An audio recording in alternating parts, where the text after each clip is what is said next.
Professional, हमने ये समझा कि प्रोफेशनल वो है जो पैसा ज़्यादा कमाता है, प्रोफेशनल वो है जो सिंसियर है अपनी जॉब के साथ, और अल्लाह आपको सिंसियर और मुखलिस बना रहा है अपनी जॉब के साथ। पैसा तो वो तो आता ही है, वो तो मिल ही जाता है।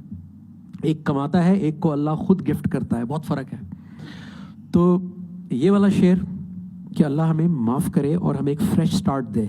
इस वक्त पाकिस्तान को इससे ज़्यादा कभी भी ज़रूरत नहीं थी जितनी अब हमें फ्रेश स्टार्ट की ज़रूरत है। और हमारा प्रॉब्लम भी वही है कि हम झुक नहीं रहे हैं, मान नहीं रहे हैं कि हम पीछे रह गए हैं। हमने नहीं जाना रब को, हमने इस्लाम के नाम पे मनाया था लेकिन हमने किया नहीं, हमने कहा था लेकिन हमने अदल इंसाफ दिया नहीं, हमने इक्वालिटी नहीं दी। जो कह कर आए थे वहाँ से, हिंदुस्तान से, कि इक्वल राइट, सबको अपॉर्चुनिटीज़, मेरिट और कुरान और हदीस की बालादस्ती का उसका मतलब क्या होता है? सलामती, पीस फॉर एवरीवन। तो क्या पीस फॉर एवरीवन मिला?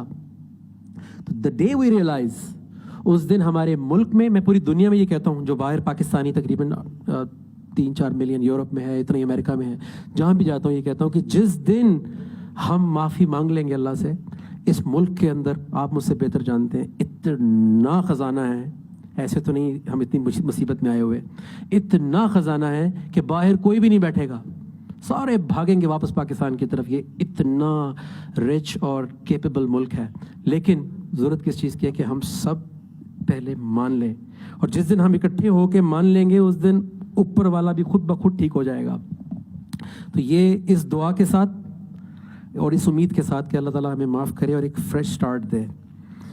या रब हमें तू बख्श दे, या रब हमें तू बख्श दे, या रब हमें तू बख्श दे,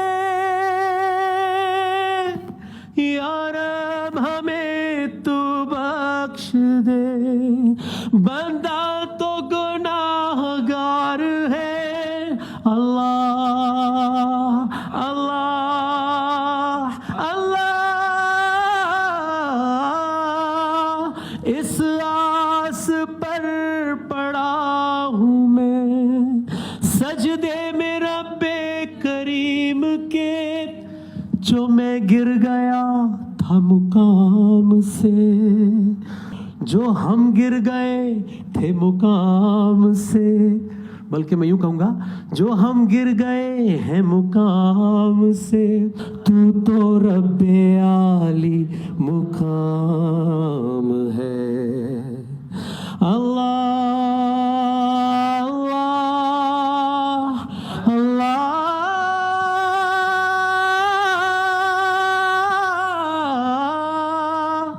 रब्बना वग़फिर लना, रब्बना